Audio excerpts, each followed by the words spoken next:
할렐루야 성도 여러분 반갑습니다.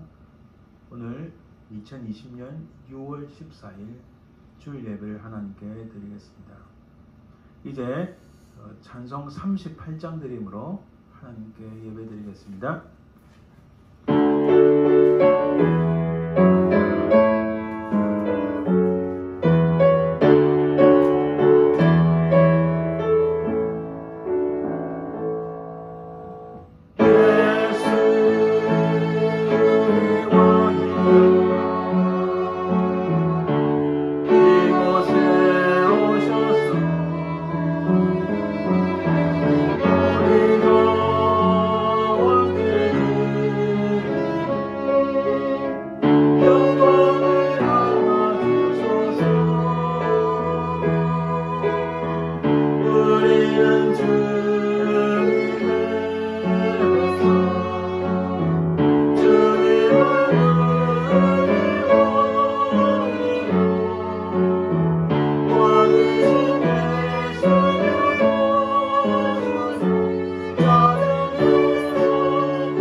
오직 여호와는 그 성전에 계시니 온 땅은 그 앞에서 잠잠할지니라 하시니라.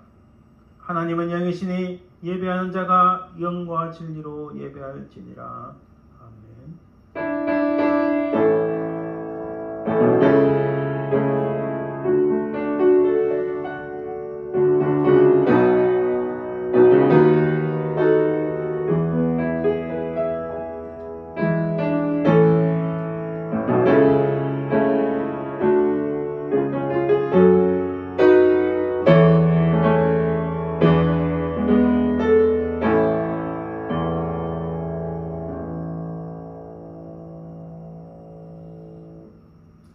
이 모든 우주 만물을 창조하시고 우리의 생명을 창조하신 살아계신 아버지 하나님, 그 은혜와 사랑을 감사드립니다. 우리를 살리시고 하나님의 백성으로 삼으시기 위하여 하나님의 독생자 예수 그리스도를 이 땅에 보내시고 우리의 모든 죄악을 담당하시며 십자가에 달리신 우리 주 예수 그리스도의 그 구속의 은총을 참으로 감사드립니다. 이 땅에 사는 동안 영원하신 하나님 도성을 향하여 나아가도록 끊임없이 우리를 인도하시고 우리를 이끌어주시고 우리를 보호하시는 성령 하나님의 은혜와 사랑을 참으로 감사드립니다. 이 시간 우리의 온 몸과 마음과 뜻과 정성을 합하여 오직 살아계신 성삼위 하나님만을 찬송하며 경배하니 오직 주님만이 이 영광을 받으옵소서. 이 예배를 받으옵소서. 오직 하나님의 영광만이 드러나길 소망하며 그러하신 우리 주 예수 그리스도 이름으로 기원드리나이다. 아멘. 오늘은 성시교독 63번 찬송가 뒤에 있습니다. 63번 시편 145편입니다. 왕이신 나의 하나님이여, 내가 주를 높이고 영원히 주의 이름을 송축하리이다. 내가 날마다 주를 송축하며 영원히 주의 이름을 송축하리이다. 여호와는 위대하시니 크게 찬양할 것이라. 그의 위대하심을 청량하지 못하리로다. 대대로 주께서 행하시는 일을 크게 찬양하며 주의 능한 일을 선포하리로다. 주의 존귀하고 영광스러운 위엄과 주의 기이한 일들을 나는 작은 소리로 읊조리리이다. 사람들은 주의 두려운 일의 권능을 말할 것이요 나도 주의 위대하심을 선포하리이다. 그대의 주의 크신 은혜를 기념하여 말하며 주의 의를 노래하리이다. 여호와는 은혜로우시며 긍휼이 많으시며 노하기를 더디하시며 인자심이 크시도다. 여호와께서는 모든 것을 선대하시며 그 지으신 모든 것에 긍휼을 베푸시는도다. 여호와여, 주께서 지으신 모든 것들이 주께 감사하며 주의 성도들이 주를 송축하리이다. 아멘. 이 시간 우리의 자신을 돌아봅니다. 돌아보고 정말 하나님 앞에 죄와 허물이 있으면 이 시간 주의 흘리신 보혈로 우리를 깨끗하게 하시고 우리를 정결하게 하시며 우리를 용서하여 주옵소서. 하나님 앞에 바른 예배 드리기 위해서는 우리가 먼저 정결함을 입어야 됩니다. 우리 간절히 참회 기도를 드립니다. 아버지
살아계신 아버지 하나님, 은혜를 감사합니다.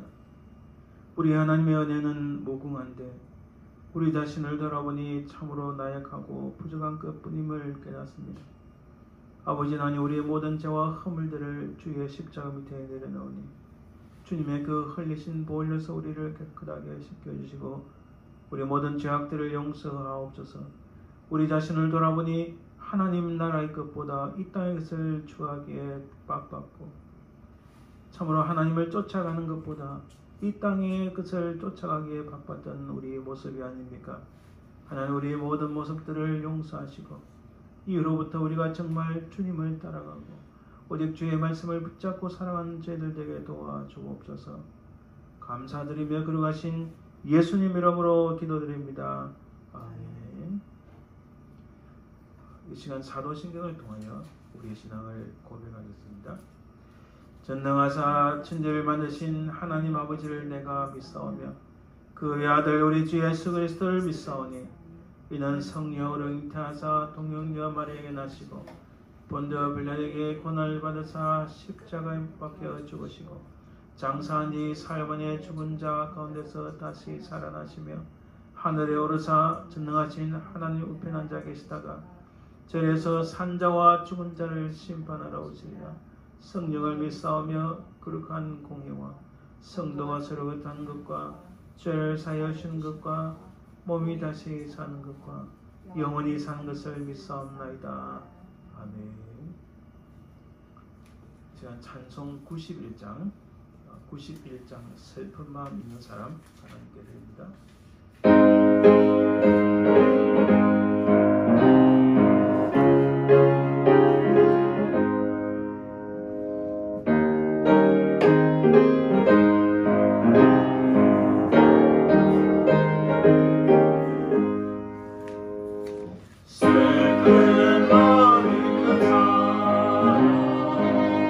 예수 이름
은혜로우신 아버지 하나님 참으로 감사합니다.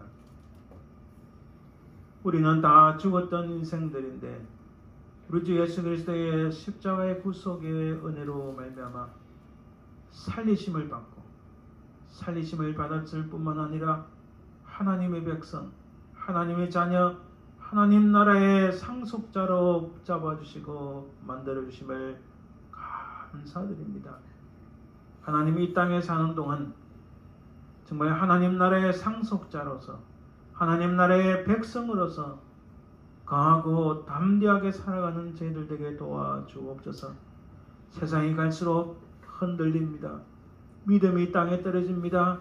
하나님을 밀어내려고 하는 이 땅에서 정말 하나님의 백성답게 예수 그리스도를 믿는 자로서의 삶을 당당하게 살아가는 저희들 되게 도와주시옵소서.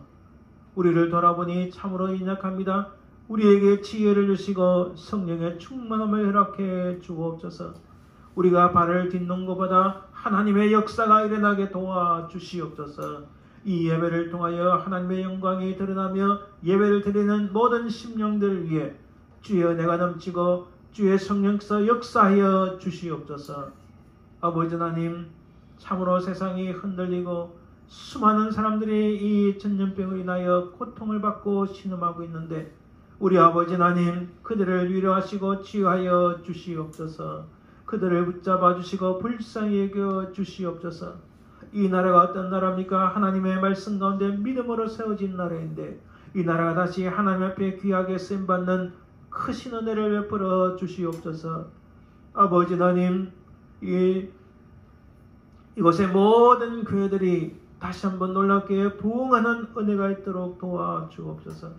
사랑의 주님, 우리 사랑하는 한국 땅을 기억하시고 그 땅의 모든 악한 자들을 멸하시고 특별히 아버지 하나님, 고통받고 핍박받는 한국교회 속에 하나님의 성령께서 역사하시고 아버지 하나님, 그들 속에 모든 악한 것들을 제하여 주시고 다시 한번 순수한 복으로 부흥하는 놀라운 역사가 일어나도록 도와주시옵소서. 아버지 하나님, 이 예배를 연락하여 주시고 이 예배를 통하여 주님 앞에 예배드리는 모든 심령 속에 하나님의 한결같은 무궁하신 능력의 그 은혜가 넘치게 될 줄 믿고 감사드리며 거룩하신 예수님의 이름으로 기도드립니다. 아멘.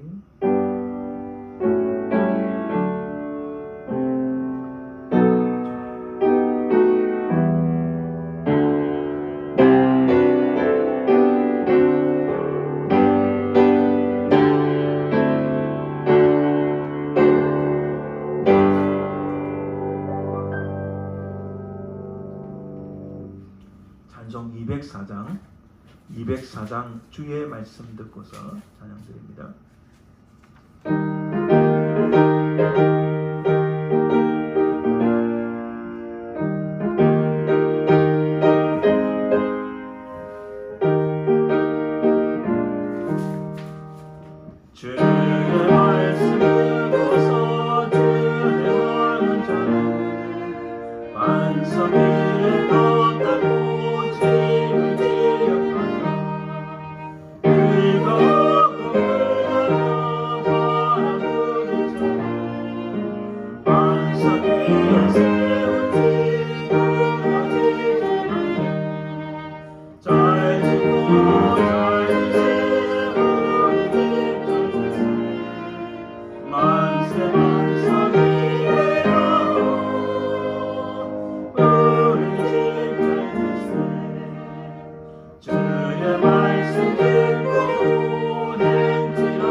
예수 십자가에 걸린 피로서 하나님 앞에 용서를 드릴 때에 하나님께 감사의 예물 드리겠습니다.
아멘.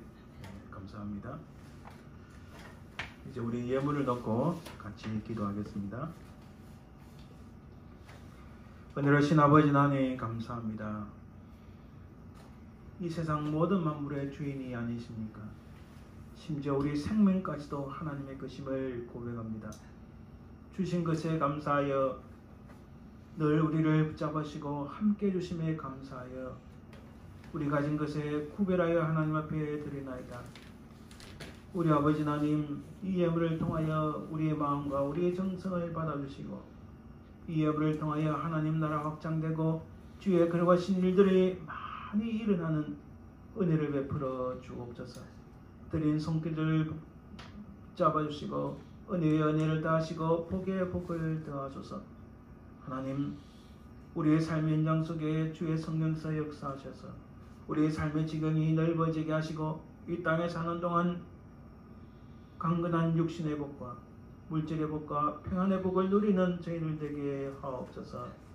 감사드리며 거룩하신 예수님의 이름으로 기도드립니다. 아멘. 오늘 하나님 말씀은 구약성경 학개서입니다.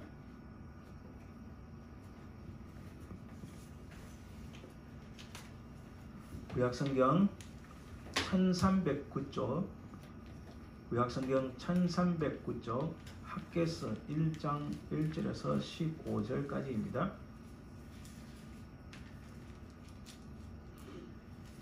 구약성경 1309쪽 학개 1장 1절에서 15절 말씀입니다.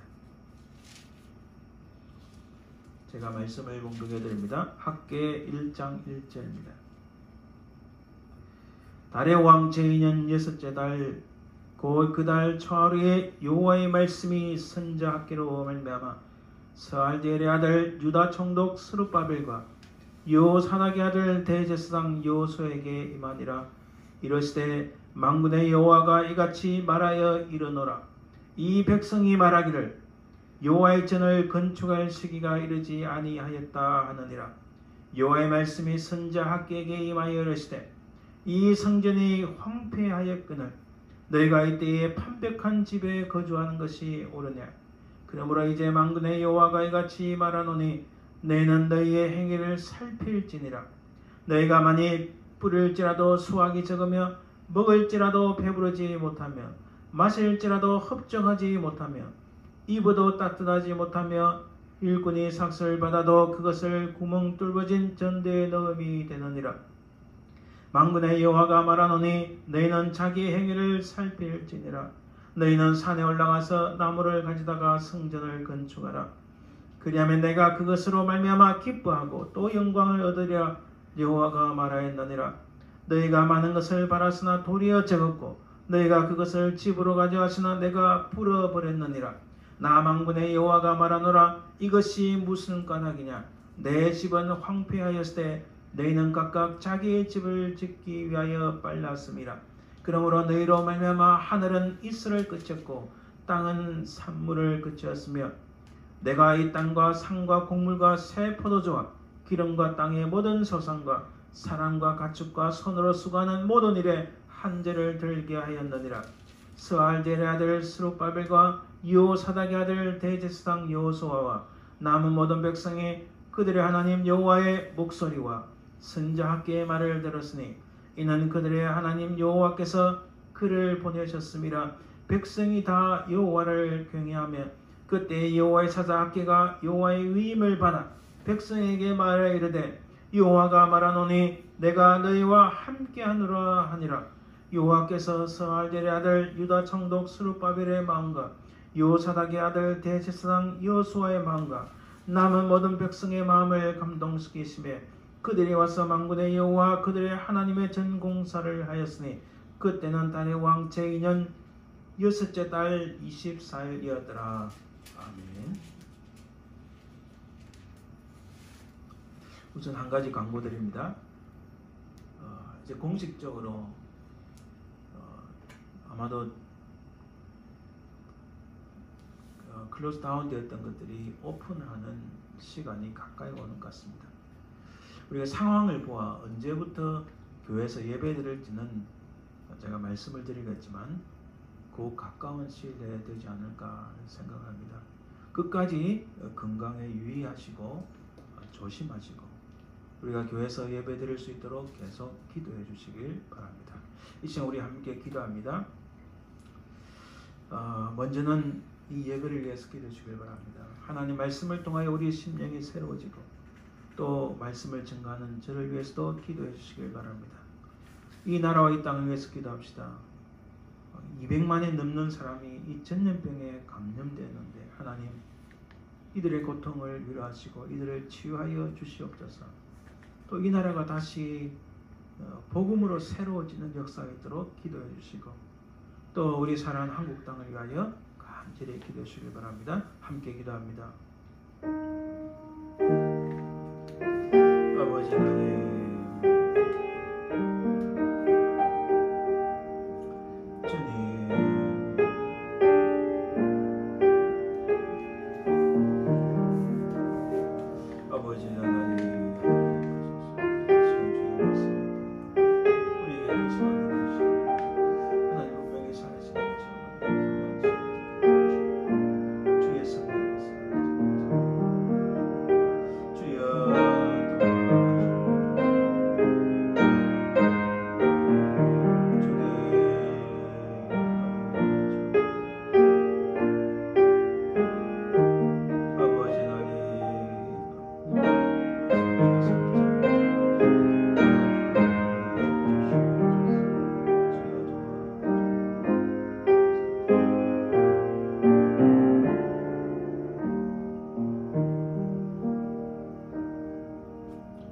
살아계신 주님 감사합니다.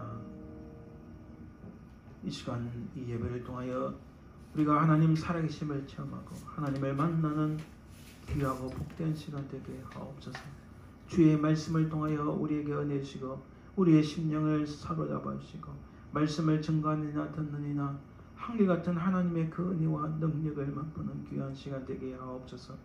이 나라를 기억하시고 이 나라가 하나님 앞에 다시 귀하게 쓰임받는 크신 은혜를 베풀어 주시고 고통하는 모든 사람들을 하나님 치유하시고 그들을 위로하여 주옵소서. 아버지 내 한국 땅을 기억하시고 그 땅을 치유하시고 그 땅의 모든 악한 자들을 멸하시고 하나님의 공의와 정의가 세워지는 은혜를 베풀어 주옵소서. 주께서 이 시간 함께해 줄 믿습니다. 악한 사단마귀 틈타지 말게 하옵소서. 감사드리며 예수님 이름으로 기도드립니다. 아멘. 할렐루야. 아멘. 네, 오늘 말씀의 제목은 너희는 자기의 행위를 살필지니라. 오늘 학교에서의 말씀이 나오는데 과연 이게 무슨 의미일까? 오늘날 우리에게 이 말씀은 어떤 의미일까 한번 쳐다봅니다. 우리는 가끔씩 이런 질문을 합니다. 하나님께서는 어떻게 일하시는가? 눈에 보이지 아니하시는 하나님께서 어떻게 우리 속에서 일을 하시는가? 아주 이런 궁극적이고 핵심적인 질문이 우리 속에 있습니다. 하나님께서 일하시는 것은 인간의 역사, 인간의 히스토리 속에서 일을 하십니다. 그래서 우리는 역사를, 히스토리를 정확하게 알아야 됩니다. 특별히 성경과 관련해서 성경 속의 과거의 역사에 대해서 계속 언급을 많이 하는 이유가 올바른, 과거에 대해서 올바른 인식이 있어야 된다는 겁니다. 예를 들어서 성경의 출애굽에 대한 언급이 구약과 신약에 많이 나옵니다. 이 출애굽의 의미가 무엇인가? 과거에 일어났던 그 일들이 오늘 우리에게 무슨 의미인가? 성경 그것을 증거합니다. 그래서 우리는 구약의 발판 위에서 하나님께서 어떻게 일하시는지 역사를 정확하게 들여다볼 수 있어야 됩니다. 왜냐하면 하나님께서 그 인간의 히스토리 속에서 일을 하시기 때문입니다. 두 번째는 하나님께서는 그의 택하신 사람들과 함께 일을 하십니다. 그래서 우리는 성경을 통해서 하나님께서 택하신 사람들을 하나님께서 어떻게 함께 일하시는지를 들여다보고 자세히 살펴봄으로써 그 방법을 습득할 수 있어야 됩니다. 그래서 그들처럼 배우고 따라가며 실천하는 모습을 우리가 발견할 수 있습니다. 그래서 결론적으로 하나님께서 일하시는 그 방법은, 그 길은 하나님께서는 인간의 히스토리 역사 속에서 역사하십니다. 이 하나님의 역사라는 것은 영어로 하면 working, 하나님께서 일하신다는 것입니다. 그 인간의 역사 속에서 하나님께서는 역사하신다, 하나님께서 일하신다는 사실입니다. 그래서 우리는 과거를 잘 깨닫고 자세히 들여다볼 필요가 있다는 겁니다. 과거 구약의 하나님의 일하심과 그 메시지를 듣고 배워야 하는 이유는 분명합니다. 왜냐하면 과거 하나님께서 어떻게 행하시는지와 하나님께서 어떻게 행하시는지, 그리고 어떤 메시지를 주셨는지에 대한 정확하고 깊고 자세하고 바른 깨달음은 우리에게 굉장히 필요합니다. 그래서 과거를 잘 들여다봄으로, 잘 깨달음으로 오늘 현재를 살아가는 우리의 모습을 투영하여서 참된 그리스도인의 삶을 이루어내야 된다는 사실. 이것을 통하여 미래에 장차 다시 오실 주님의 재림과 하나님 나라의 완성을 바라보며 이 다이나믹한 역동적인 삶을 이룰 수 있어요. 그래서 우리는 하나님께서 인간의 역사 속에서 일하신 과거를 잘 돌아보므로 오늘 우리 자신을 발견하고 미래를 위하여 나아갈 수 있다는 사실입니다. 그 과거 구약의 역사 속에서 참으로 많은 선자들이 있었는데 그 선자들을 간단하게 말씀드립니다. 우리가 오늘 계속적으로 우리가 계속 살펴보는 말씀은 사실은 이 학계 스가랴 말라기, 곧 바벨론 포로 이전에 바벨론 포로 이후의 선자들에 대해서 살펴봅니다. 자, 구분을 설명하면서 시간이 많이 가니까 우리가 계속 초점을 현재 지난주부터 맞추고 있는 것은 바벨론 포로 이후, BC 586년 유다가 멸망한, 바벨론에서 멸망했는데 그 바벨론 포로 이후에 특별히 그 사람들 중에서 일부 유다 예루살렘으로 돌아온 사람들 대상으로 사역한 학계 스가랴 말라기에 대해서 우리가 살펴보고 있습니다. 여러분 구약 성경에는 소선지서가 12권이 있습니다. 그 소선지서 메시지 중에서 9권의 소선지서의 핵심은 바벨론으로 포로가기 이전의 선지서의 메시지의 핵심은 여호와의 날에 대해서 말씀합니다. 이 여호와의 날은 The Day of the Lord라는 이 의미는 심판과 진노의 날입니다. 선자들이 바벨론에 의해서 멸망하기 직전에 선자들이 계속한 말은 그 날이 온다. 그 날은 무슨 날? 심판과 진노의 날이 온다는 거예요. 근데 여러분 감사하게도요. 이 여호와의 날은 The Day of the Lord는 주의 날입니다. 이 주의 날은 오늘 말하면 주일이라는 거예요. 바로 이 심판과 분노의 날이 예수 그리스도의 십자가의 은혜로 말미암아 심판과 분노의 날이 아니라 기쁨과 감사의 날로 변모했다는 겁니다. 이 날은 심판의 날이 아니라 하나님의 은혜를 입고 하나님의 평강을 누리는 날로 변화되었다는 이 놀라운 역사가 우리 속에 있다는 겁니다. 그리고 또 이 새 선지자 학계 스가랴 말라기는 바벨론 포로에 잡혀갔다가 다시 돌아온 사람들을 향해서 사역했던 분들인데 이들 새 선지자의 메시지의 핵심은 성전을 중심에서 말씀합니다. 곧 성전을 재건하라. 우리가 지금 다 다룰 수 없지만은 당시의 성전에 굉장히 중요했습니다. 그리고 메시아가 도래할 것이라고 말씀하신데 이것은 희망과 회복의 날을 의미합니다. 그러나 가끔씩 이 말씀 메시지에 대한 오해가 있습니다. 예를 들면 오늘 우리가 읽은 학개서 1장 8절에 보면 너희는 산에 올라가서 나무를 가져다가 성전을 건축하라. 요즘은 별로 없지만 예전에는 교회 예배당 안에 그 기다란 현수막으로 너희는 산에 올라가서 나무를 가져다가 성전을 건축하라 하는 말씀을 많이 달아놓곤 했습니다. 과연 이것이 교회 곧 예배당 건축을 위한 말씀입니까? 보다 더 본질적인 말씀은 무엇인가? 우리가 오늘 그것을 탐문해 나가는 겁니다. 또 다른 예로는 하박국 3장 2절에 여호와여 주는 주의를 이 수년 내에 부응하게 하옵소서. 이 수년 내에 나타내시옵소서. 진노 중이라도 긍휼을 잊지 마옵소서. 많은 교회들이 이것을 부흥의 표로 삼았는데 이것은 이 부흥하게 하옵소서라는 말은 빨리 심판을 행하시옵소서. 하박국 선지자가 보니까 못 견디겠는 거예요. 백성들이 너무 타락하고 하나님을 배역하고 온 이방 민족들이 하나님을 대적하는 모습을 보니 못 견디겠는데 하나님의 일을 빨리 행하시옵소서. 무슨 일이요? 심판과 진노 일을 행하라는 말씀이에요. 우리가 가끔씩 이 성경에 대한 본문에 오해가 있는데 오늘 우리 이 학개서 1장의 말씀은 무엇인가 자세히 살펴보길 원합니다. 오늘 학개서의 말씀의 배경은 바벨론에서 귀환했습니다. 그들이 생각하기를 왜 우리가 멸망했는가? 왜 우리가 멸망했는가? 가장 중요한 두 가지로는 첫째는 우리의 조상들이 하나님을 배역하였다. 하나님을 떠났다라는 결론을 내렸고 또 하나는 하나님의 성전이 무너졌다. 구약에서는요. 하나님의 성전은 그들 삶의 중심이었습니다. 그 중심이 무너졌다는 거예요. 그래서 그들은 바벨론에서 돌아와서 성전을 건축하기 시작합니다.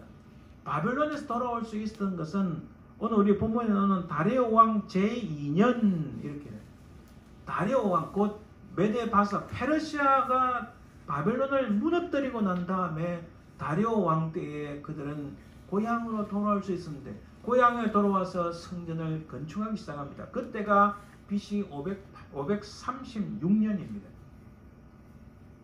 그러나 성전을 건축하려고 했지만은 이 땅은 여전히 대제국 페르시아의 식민지였습니다. 그리고 무엇보다도 주변의 여러 이방민족, 특별히 북쪽의 사마리아가 성전 건축하면서 굉장히 방해를 많이 했습니다. 현실적으로 어려움이 계속 많았습니다. 또한 성전 건축하는데 모든 시간을 들일 수는 없잖아요. 자신도 먹고 살아야 되는데 그 현실적인 삶에 의해서 성전을 건축하다가 1년 만에 중단하고 맙니다. 1년 만에 중단하다가 대략 15년 정도 지체가 됐습니다. 그래서 BC 520년에 드디어 학계 선지자 그리고 한 달 후에 스가랴 선지자가 등장합니다. 이 학계서의 내용을 살펴볼까요? 하나님께서는 학계를 통하여 4번의 메시지를 말씀을 주십니다. 그 말씀을 주실 때 앞에 꼭 이 말씀이 있어요. 여호와의 말씀이 선지자 학계로 말미암아 임하니라. 여호와의 말씀이 임하니라는 이 말씀은 굉장히 중요합니다. 이것은 인간 학계의 말이 아니라 어떤 공회에 합의된 어떤 도출된 토론으로 해서 나온 그런 말씀이 아니라 하나님께서 직접 하신 말씀, 분명한 하나님의 말씀임을, 하나님의 메시지임을 확증하고 있습니다. 그리고 오늘 본문 안에서도요, 여호와가 말하노라 하는 말씀을 이 1장에서 6번이나 말씀합니다. 이게 얼마나 놀라운 말씀입니까? 여호와가 말하노라 이 말씀은요, 하나님께서 그들의 사정, 그들의 형편, 그들의 내면, 그들의 모든 것을 세밀하고 구체적으로 말씀하시는 하나님을 드러냅니다. 그런 가운데 오늘 본문의 하나님의 메시지를 살펴봅니다. 우선은 하나님께서 이렇게 말씀합니다. 하나님께서 여호와께서 말씀하시니라 한 다음에 백성들의 오판, 백성들의 오만, 백성들의 게으름, 백성들의 불신에 대해서 말씀합니다. 1장 2절에 이렇게 말씀합니다. 이 백성이 말하기를 여호와의 전을 건축할 시기가 이르지 아니하였다 하느니라.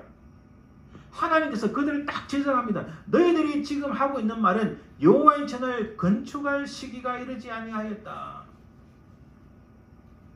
BC 536년에 성전을 건축하다가 1년 만에 스탑했는데 스탑하고 나서 15년이 지난 후에도 여전히 성전을 건축하지 않고 있는데 그들이 하는 말이 아직은 때가 아닙니다 라고 말하고 있다. 너희들 그렇게 말하고 있는 거야 라고 말씀하시는 거예요.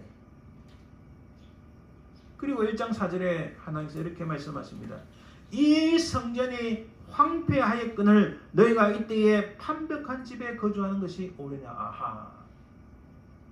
아직 성전을 건축할 시기가 아니다라고 말하는 그 이면에는 여호와의 전은 황폐하겠는데 너희들은 판벽한 집에 살고 있다.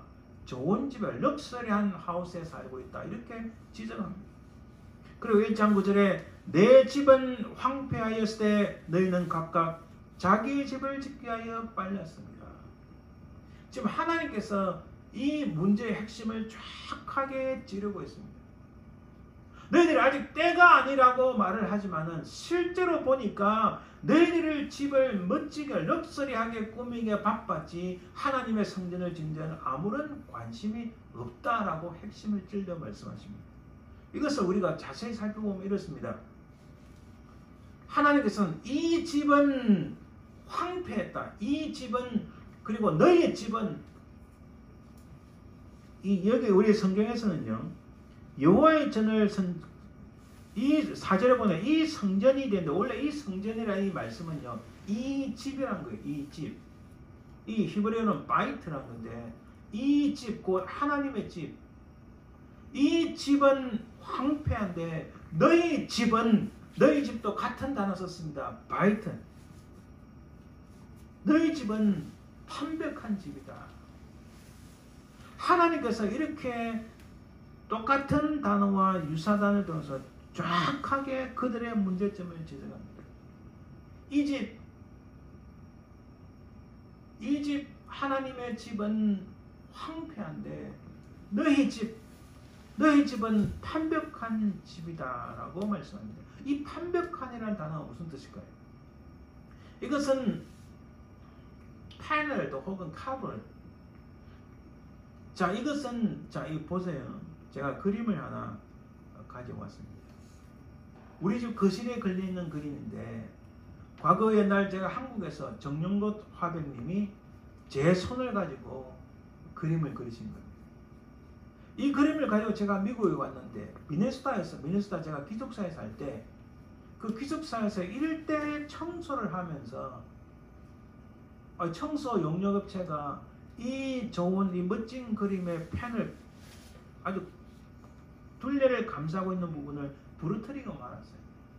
그래서 제가 너무 안타까워서 학교에다 연락해서 보험으로 처리를 했습니다. 그리고 이것을 학교에서 어디 가서 맡기로 했는데 저는 한국에서 얼마 주고 했는지 잘 기억이 안 나지 않지만은 여기도 뭐 그렇게 비싸게 생각하지 못했습니다. 그리고 가서 제일 싸게 했는데 그림에 보시면 테두리가 멋지잖아요. 이 테두리를 새로 한 겁니다. 테두리 제일 싼 거 했는데 당시로 400불을 줬어요. 이게 패널입니다. 중간에 그림을 더 멋지게 보이게 하고 분명하게 보이게 하고 잘 보호하기 위하여 테두리를 멋지게 하는 겁니다. 이것도 최고 비싼 게 아니에요. 그런데도 400불이나 들었어요. 물론 학교에서 페이를 해준 거지만 바로 이것이 패널드, 즉 아름답게 멋지게 꾸며졌다는 겁니다.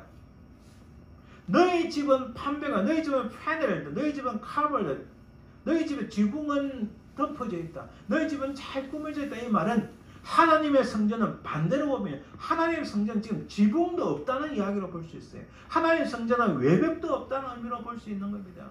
완전히 초라한 그 모습 그 자체입니다. 바로 이런 사실을 하나님께서는 분명하게 다 그들의 오판, 그들의 불신, 그들의 행위를 정확하게 지적하고 계십니다. 그래서 하나님께서 물으십니다. 그래, 그렇게 사는 것이 옳은 것이냐라고 그들에게 물으시는 거예요. 그게 어디에 말씀에 나오는 겁니까? 4절 후반부에 이때에 판배간 집에 거주하는 것이 옳으냐? 그래, 그렇게 사는 것이 옳은 것이냐? 그렇게 사는 것이 올바른 것이냐라고 질문하십니다. 때가 아니라는 변명이 고작 자신들의 삶을 평온하게 하기 위한 것이라는 이 하나님의 질책을 의미합니다. 이것은 백성들의 삶과 미래 우선순위가 틀렸다는 겁니다. 그들의 삶에, 그들의 행위에, 그들의 살아가는 모든 과정에 우선순위가 잘못되었다는 겁니다. 이들이 고향 유다 베들레헴에 돌아와서 하나님의 성전을 짓기로 했는데 그 상황에서 그들 삶의 가장 최우선이 무엇입니까? 그들이 생각할 때 우리가 멸망한 이유는 과거 조상들이 죄를 범했고 하나님의 성전이 무너졌기 때문이라고 결론 내렸고 그렇게 깨달았다면 이 하나님의 성전을 짓는데 최우선순위를 두어야 되지 않겠습니까? 그것을 저버렸다는 겁니다. 우선순위가 잘못됐다는 겁니다. 우리 자신들의 모습은 어떠합니까? 혹시 이 땅에 오늘 21세기와 그 당시하고 많이 차이 나지만은 그 삶의 행위, 삶에 살아가는 모습은 동일합니다. 신앙과 믿음은 동일합니다. 혹시 이들처럼 우리의 모습도 우리의 것을 하기에 빠르지 않습니까? 하나님 나라의 것을 취하기보다 이 세상의 것을 취하기에 빠른 우리의 모습을 아닙니까? 예배보다는 예배당을 더 중시 여기고 사람보다는 물질을 더 귀중히 여기고 사람의 영혼을 불쌍히 여기고 그가 정말 주님을 만나도록 그를 돕고 그를 위로하고 그를 격려하고 그가 믿음을 가지도록 계속 도와주는 것보다는 사람의 숫자를 생각하고 물질을 생각하고 혹시 이런 것이 우리의 모습이 아닙니까? 복음보다는 믿는 자로서 교회는 복음을 가장 우선시 여기고 예수 그리스도의 복음을 가장 먼저 앞세워야 하는데 그 복음보다는 자신 알지 못하게 또는 혹은 은근슬쩍 의도적으로 자신의 경험을 앞세우고 자신의 지식을 앞세우는 것은 아닙니까? 이 모든 것이 다 우선순위가 잘못되어 있다는 겁니다. 그때나 지금이나 믿는 자들의 가장 최우선 순위는 하나님 말씀에 순종하고 하나님 말씀을 붙잡고 우리 주 예수 그리스도의 복음을 신실하게 붙잡아서 그분의 가신 길을 따라가는 것입니다. 입술로는 그러지만은 입술로는 하나님을 예배한다지만은 사실 정작은 예배당을 더 귀하게 여기고 사람의 한 영혼을 귀하게 생각보다는 숫자를 생각하고 하나님의 말씀보다 복음보다는 자신의 지식과 경험을 앞세우는 것이 오늘날 우리의 모습 아닙니까? 다른 사람이 아닙니다. 바로 우리의 모습이 아닙니까? 그래서 하나님께서 우리에게 이들에게 물으신 것처럼 물으시는 거예요. 그래, 그렇게 사는 것이 옳으냐? 여러분, 이 하나님의 질문을 깨닫지 못하면 평생토록 하나님 앞에서 우선순위가 잘못되는 거예요. 여기에 하나님께서 경고하고 명령하십니다. 1장 5절과 7절에 동일한 말씀이 나옵니다. 그러므로 이제 만군의 여호와가 이같이 말하노니 너희는 너희의 행위를 살필지니라. 아니 도대체 오늘 우리 설교 제목이 있습니다. 너희는 자기의 행위를 살펴라는 이 말씀이 도대체 무슨 의미인가? 행위를 살피라는 이 말씀은 행위를이라는 말씀 히브리어는 알바이케켐이란다.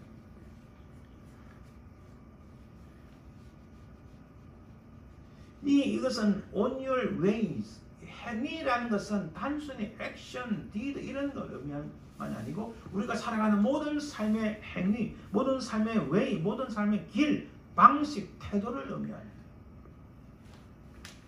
살필지니라는 이 말씀은요, 두 개의 단어인데 두 개의 단어를 영어든 한글이든 이렇게 하나의 단어로 번역했습니다. 이것의 의미는 heart이라는 히브리 단어와 setup이라는 단어, lay라는 단어, 내 마음을 거기에 두어라 이런 의미입니다. 그래서 이 말씀의 번역은 정확하게 보면 너희들의 마음을 너희의 귀 위에 두어라. 자기가 어떻게 살아가고 있는지, 자기가 어떤 태도로 삶을 향유하고 있는지, 자기의 살아가는 방식이 어떤지 전혀 신경을 쓰지 않는 너희들은 네가 어떻게 살고 있는지, 어떤 태도로 살아가고 있는지, 어떤 길을 가고 있는지 거기에 마음을 두어서 살펴봐라. 거기에 마음을 두라는 말은 그것을 깊이 살펴보라는 말씀입니다. 그래서 우리는 너희가 걸어온 길을 신중하게 돌아보라는 말씀으로 번역할 수 있습니다. 오늘 하나님의 이 경고의 말씀은 너희가 살아온 길, 너희가 걸어온 모든 길을 신중하게 돌아보라. 제대로 가고 있느냐? 하나님께서 그것을 묻고 말씀하십니다. 그렇게 하지 않은 그들의 결과는 무엇입니까? 1장 6절에 이렇게 말씀합니다.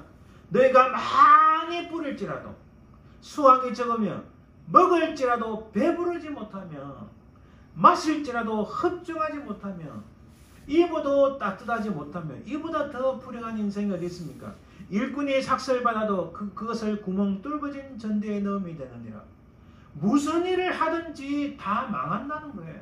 무슨 일을 하든지 되는 게 없다는 거예요. 무슨 일을 하든지 다 아무것도 결과가 나타나지 않는다는 거예요. 그래서 1장 9절에 이렇게 말씀합니다. 너희가 많은 것을 바랐으나 도리어 적었고 너희가 그것을 집으로 가져갔으나 내가 불어버렸느니라. 하나님께서는 그들의 가장 최우선 순위가 잘못된 그들을 향하여 그 결과가 무엇이었는지 분명하게 지적합니다. 너희들 행하는 모든 것 아름다운 열매가 없다. 어떤 것도 성공할 수가 없다. 어떤 것도 좋은 결과를 얻을 수가 없다. 어떤 것도 너희들 마음대로 되지 않는다. 이렇게 말씀합니다. 이렇게 경고합니다. 또 이거 나옵니다.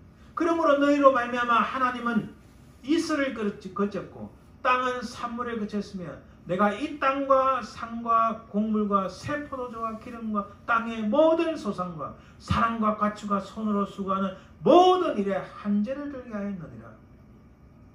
여러분 이 말씀은요 특히 11절 말씀은 한제를 들게 했다. 이 말씀은 사실 히브리어 원문에 보면은 이렇게 이 단어가 먼저 나옵니다. 하나님께서 부르셨다. 무엇을요? 한제. 하나님께서 소환하셨다. 그리고 또 그렇게 말씀합니다. 그리고 여기 거쳤다는 단어는 히브리어 칼라인데 이것은 닫다, 금지하다, 제지하다. 무슨 말씀입니까? 하늘에 이슬을 거쳤고 땅은 산물을 그쳤다는 것은 자연재앙이 아닙니다. 누구에 의해서요? 이 단어, 이 문장도요, 하나님께서 스탑시켰다는 거예요. 이 단어가 먼저 나옵니다. 하나님께서 스탑시켰다. 하늘에 이슬을 내리도록, 땅에 산물을 내도록 하나님께서 스탑시켰다. 이것을 금지시켰다. 제지하셨다. 이것은 자연재앙이 아닙니다. 하나님께서 그들에게 심판하시고 진노를 부으시는 겁니다. 실로 무섭고 떨립니다. 여기서 하나님께서 내가 한재를 소환했다. 이 말씀, 이 단어도요, 이 히브리 원문에서 먼저 나옵니다. 하나님께서 소환하셨다. 무엇을요? 한재요. 한재라는 건 황폐한 뜻입니다. 하나님께서 소환하셨다. 부르셨다. 무엇을? 황폐. 한재를 부르셨다. 여러분, 이 황폐란 단어 앞에 놓은 황폐와 똑같은 단어입니다. 이것은 자연재앙이 아니라 모든 것은 하나님의 손 안에 있음을 증명합니다. 백성들은 하나님의 집을 황폐케 하였으나, 앞에도 황폐 나왔잖아요. 백성들은 하나님의 전을 황폐케 하였으나 하나님께서는 그들의 모든 것을 황폐케 하셨다. 여러분, 똑같은 단어입니다. 그들의 최우선순위인 하나님의 성전을 건축하는 것을 하지 아니하고 이 하나님의 성전을 황폐케 만들었습니까? 하나님께서는 그들의 삶의 모든 것을 황폐케 만드셨다. 참으로 무섭고 떨리는 말씀입니다. 자기의 행위를 제대로 살피지 않으면 온통 망하는 것뿐임을 경고하고 계십니다. 그 원인이 무엇인가요? 그 원인이 1장 9절 후반부에 나옵니다. 자기의 집을 짓기에만 빨랐다. 자기의 집을 짓기만 빨랐다는 사실입니다. 그러나 하나님께서는 해결책을 제시해 주십니다. 이 하나님의 명령이 있습니다. 1장 8절에 보니까 너희는 산에 올라가서 나무를 가져다가 성전을 건축하라. 그러면 내가 그것으로 말미암아 기뻐하고 또 영광을 얻으리라. 여호와가 말하였느니라. 이게 무슨 의미인가요? 이게 오늘날 이 땅에 살아가는 우리에게 이게 무슨 의미인가요? 하나님께서는 삶의 우선순위를 재정립하라. 자기의 집을 아름답고 럭셔리하게 짓기에 바빴던, 이 패널드 하우스 만들기에 바빴던, 자기의 집을 짓기에 손과 발이 빨랐던 그들을 향하여 하나님의 저는 황폐는데 이 잘못된 우선순위를 바로잡아라 라고 말씀하시는 겁니다. 그것은 오늘날 이 시대 살아가는 우리에게도 너희들의 삶의 우선순위가 무엇이냐? 이 땅에 우리가 100년 이상을 살겠습니까? 이 땅의 것이 영원합니까? 영원한 것을 잊어버리고 이 땅의 순간적인 것을 붙잡고 살아가는 너희들, 삶의 우선순위를 분명하게 세우라고 하나님께서 우리에게 오늘 이 시대를 살아가는 우리에게도 경고하시고 말씀하시는 겁니다. 그리고 그것을 건축하라는 이 말씀은 그것을 행동으로 옮겨라고 말씀합니다. 그 중심을 통해서 하나님이 기뻐하시고 주의 영광이 드러난다고 말씀합니다. 하나님께서 기뻐하시고 하나님의 영광을 보기 원하십니까? 그것은 달리 있는 게 아닙니다. 특별한 방법에 있는 게 아닙니다. 뛰어난 재능으로 이루어지는 것이 아닙니다. 우리가 지금 많은 물질, 하나님 앞에 많은 물질들이 다 이루어진 것이 아니라 가장 중요한 것은 우리 중심에, 우리 삶의 우선순위를 바로 세우고 그것을 행동으로 옮길 때에 하나님께서는 기뻐하시고 하나님의 영광을 드러내신다는 말씀입니다. 할렐루야. 또한 그들을 향하여 하나님께서는 위로와 격려의 말씀을 주십니다. 1장 12절과 13절 말씀에 모든 백성이 그들의 하나님 여호와의 목소리와 선자 학개의 말을 들었으니 중요합니다. 이는 그들의 하나님 여호와께서 그를 보내셨습니다. 백성들이 학개 선자의 말씀을 들은 이유는 하나님께서 그를 보내셨기 때문이다. 백성이 다 여호와를 경외하며 여호와가 말하노니 내가 너희와 함께하노라. 아멘. 할렐루야. 내가 너희와 함께하노라. 여러분, 구약 성경부터 신약 성경까지 우리 주님께서 마지막 선천하실 때도 내가 너희와 항상 함께하노라. 끊임없이 그들 이스라엘 백성들, 택함 받은 백성들, 하나님의 예수 그리스도를 믿는 백성들에게 하나님께서 지금도 끊임없이 하시는 말씀은 내가 너와 함께하리라는 말씀입니다. 할렐루야. 학계의 임무 완성은 어디에 있었을까요? 그가 똑똑했습니까? 그가 스마트했습니까? 그가 능력이 많았습니까? 그가 말을 잘하는 언변이 뛰어났습니까? 아닙니다. 그게 아니고 하나님께 인정을 받았습니다. 왜? 하나님께서 그를 보내셨기 때문에 하나님께 인정을 받은 겁니다. 또 백성들의 인정을 받은 겁니다. 왜? 백성들이 그 학교의 말을 들었기 때문에. 하나님께 인정을 받고 사람에게 인정받는 그것을 통하여 학교는 그 임무를, 그 미션을 완성할 수 있었습니다. 오로지 하나님 말씀을 따르는 사람, 하나님의 성품을 가진 사람, 하나님 나라를 향한 뜨거운 열정이 있는 사람들이 바로 이런 인정을 받는 겁니다. 달리 있는 것이 아닙니다. 하나님의 위로와 격려 가운데 내가 너희와 함께하노라는 이 말씀은 인간의 히스토리, 역사 속에서 하나님께서 일하시는 가장 강력한 메시지입니다. 이 세상의 어떤 축복보다도 임마누엘의 축복, 이보다 더한 게 있습니까? 그들의 우선순위가 잘못되었음에도 불구하고 하나님께서 그들에게 이 임마누엘의 축복을 주시는 거예요. 오늘 우리가 혹시 문제가 있고 부족함이 있어도 자책하거나 질책하거나 넘어지지 맙시다. 하나님께서는 여전히 우리를 향하여 이 임마누엘의 축복을 주십니다. 1장 14절 이렇게 말씀합니다. 15절까지 여호와께서 스룹바벨의 마음과 여호수아의 마음과 남은 모든 백성의 마음을 감동시키시며 그들이 와서 만군의 여호와 그들의 하나님의 전공사를 하였으니 그때는 다리왕 제2년 여섯째 달 24일이었더라. 여기서 마음이라는 히브리어 단어입니다. 루아흐라는 단어는 다른 성경에, 다른 구약 성경의 다른 부분에서 보면은 호흡이란 브리트라고 번역을 합니다. 그리고 또 영, 스피릿이라고 번역하기도 합니다. 또한 감동시키심이라는 이 단어는 우르라는 단어인데 이것은 깨어나다, 뒤 흔들다, 막 흔들어서 일어나게 하다는 말씀입니다. 이게 무슨 말씀인가요? 결국 하나님께서 모든 이의 호흡과 영을 흔들어 깨우셨다는 겁니다. 학교 선자가 말씀을 전하니 하나님께서 그들의 마음과 그들의 호흡과 그들의 영혼들을 뒤흔들어서 깨우셨다는 이 메시지는 24일 만에 이런 놀라운 은혜가 임해서 24일 만에 공사가 제기됩니다. 24일은 어디 나오냐? 1장 1절에 보면 다리오왕 제2년 6달 그달 초하루인데 마지막 절에 보면은 24일 이렇게 나옵니다.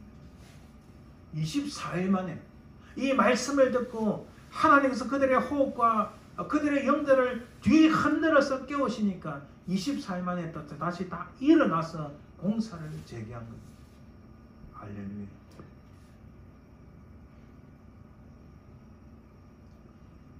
이렇게 하나님께서 그들을 뒤흔들어 깨우셨다는 영어로 스tirup이라고 하는데 이 STIR 단어를 가지고 제가 생각해 봤습니다. 이 단어에 혹시 이런 게 아닌가? Spiritual transformation in relationships.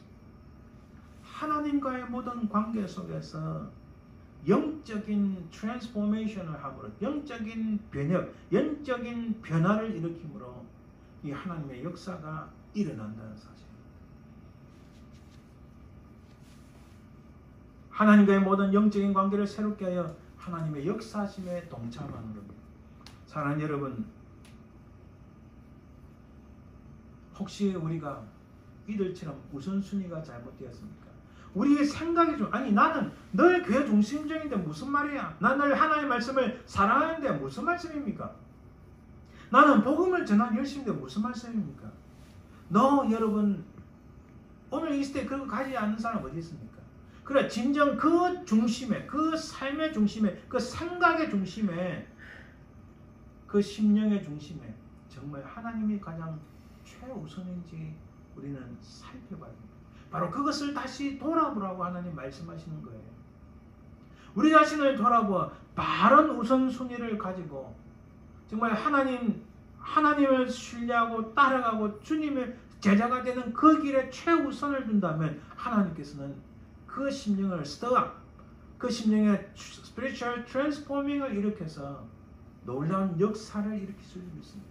바로 그 사람을 통하여 성전 건축을 재개한 것처럼 하나님께서는 그 사람을 통하여 하나님의 교회에 놀라운 부흥을 일으킬 줄 믿습니다.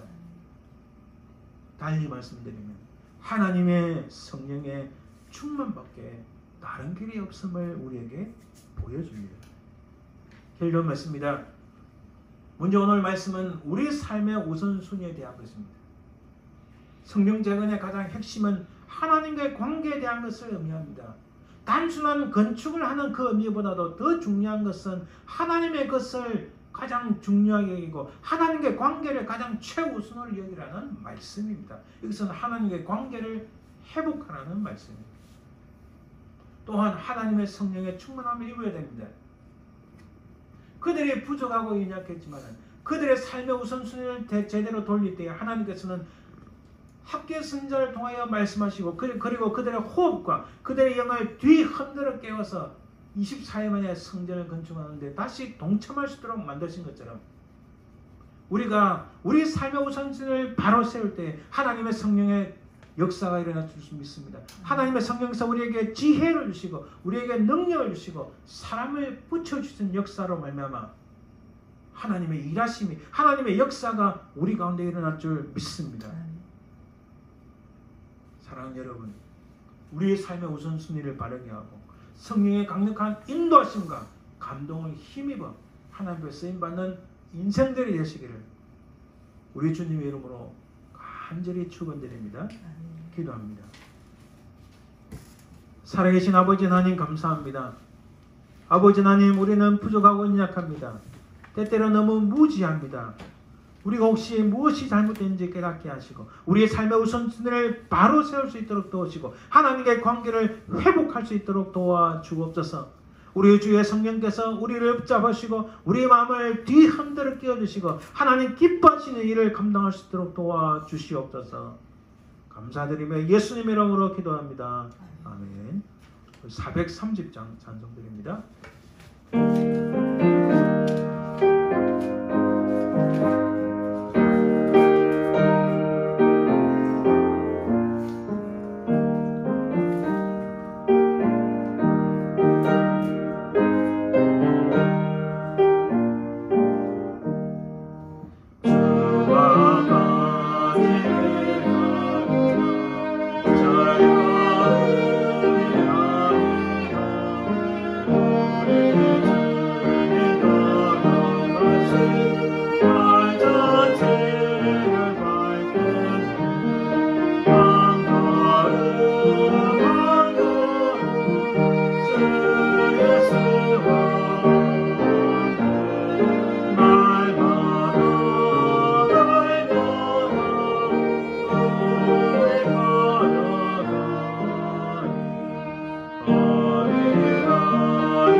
지금은 살아계신 우리 주 예수 그리스도의 은혜와 아버지 하나님의 그 크신 사랑과 성령의 교통하심, 인자하심, 역사하심이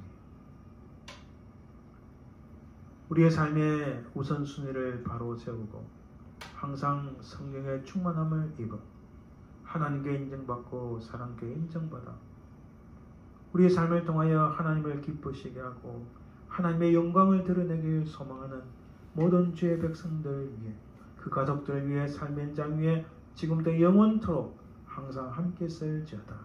아멘.